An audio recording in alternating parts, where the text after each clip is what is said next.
May isang kababayan tayong OFW na nagbahagi ng video na makikita na may butas o hiwa ang kanyang maleta. At parang hiniwa ito gamit ang kutsilyo. At ayon sa comment ay sa Manila Airport o sa NAIA ito nangyari nung lumapag siya sa NAIA. At ayon sa caption niya, grabe ang ginawa nila sa maleta ko. Wala naman yan lamang ginto.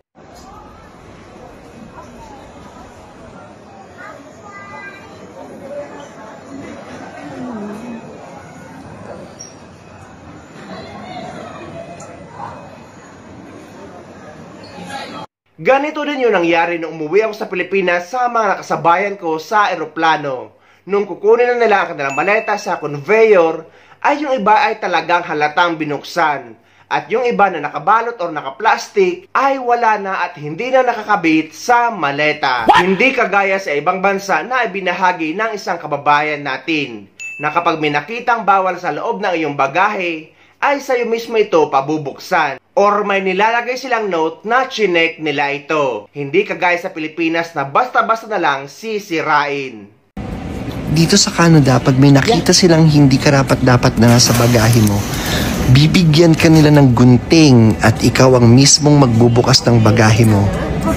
Bakit ganyan sa bansa natin? Dahil dapat kung may nakita man sila ay dapat sa harap mismo ng pasahero or pasahero mismo ang pagbubuksan para dalawa kayo makakakita ng bawal or pinagbabawal na daladala nito. Hindi yung sisirain nila dahil wala silang karapatan na manira ng gamit or pag-aari ng pasahero. Dahil ang purpose naman talaga nila dyan ay magnakaw or pagnakawan ng mga pasahero kagaya sa naranasan ng isang artista. Guys, maging paalala at babala ito sa lahat ng mga pasahero lalong-lalo na sa mga OFW dahil hindi na lang tanimbala ang muling nabubuhay sa NAIA, kundi pati ang nakawan ng laman ng maleta ng mga pasahero.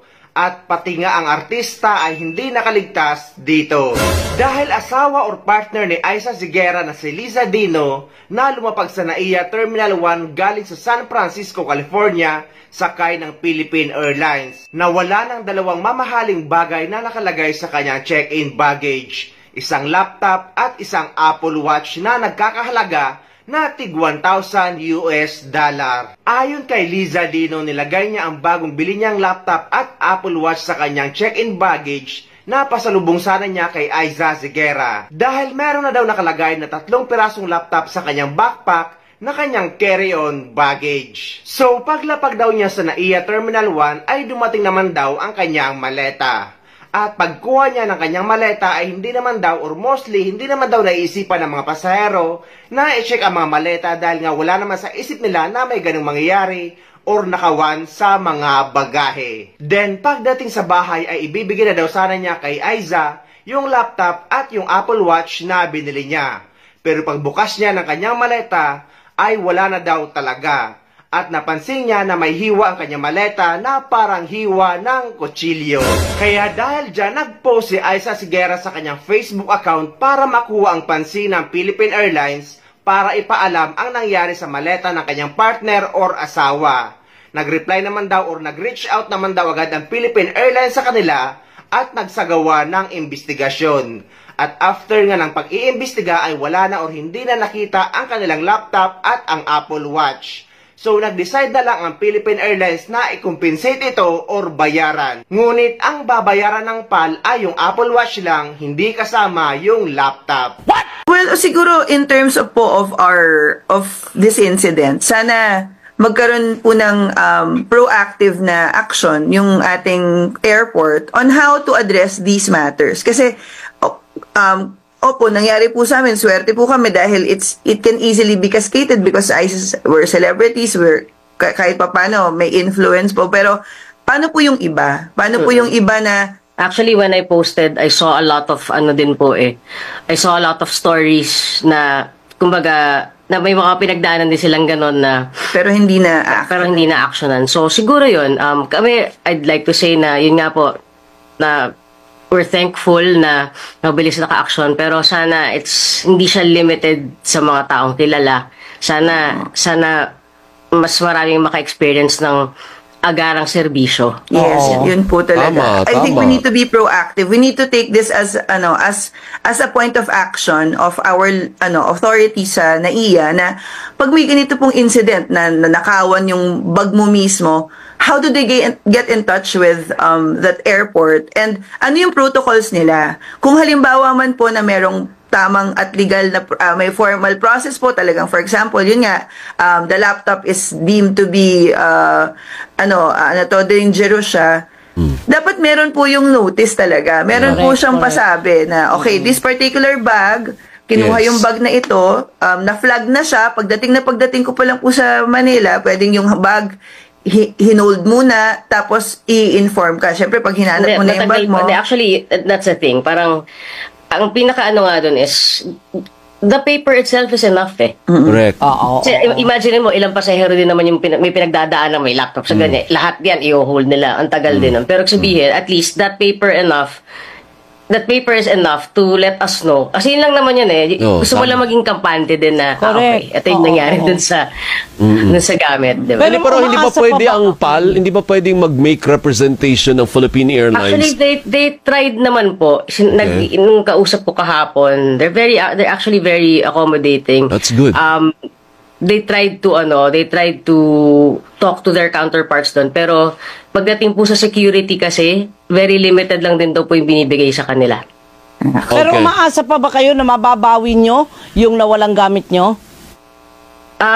Si Pal naman po, Opo. And they I've gave checked us- din po yung rights ko. Kasi nga po, normally yun din po yung kailangan maisip ng mga passengers. Like, what are your rights as a passenger? So, may tampering na nangyari.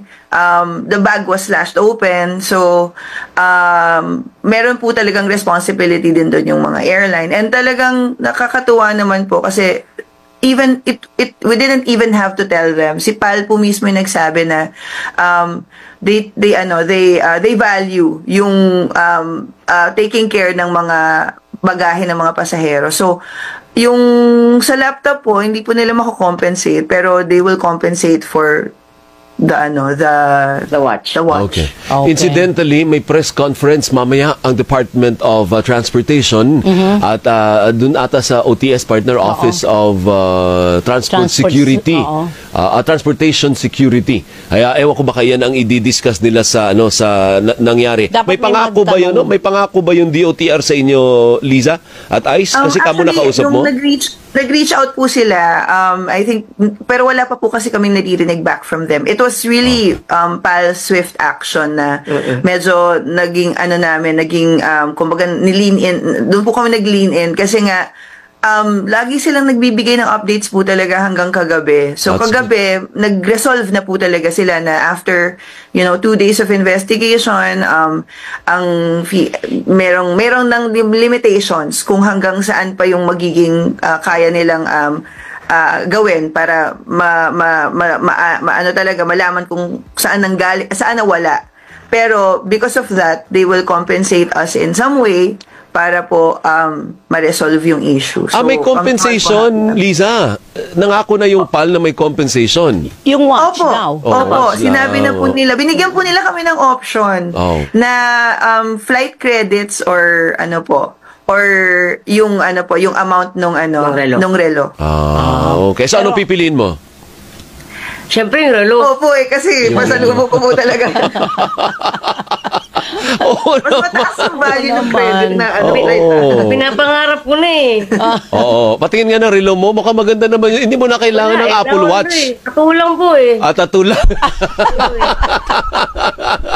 Sige, maraming sana mabalik. salamat. Oo Sana nga, mabalik. sana mabalik. At sana maaksyonan po ng gobyerno kung dito man mangyari. Dahil nakakahiya po, Sobra. Diyos mio. Worst airport na nga po tayo. Madadagdagan pa ng ganyan. Anak ng... Sus Mario. Thank you, Ice. Maraming salamat, salamat Liza. sa inyo. Thank you.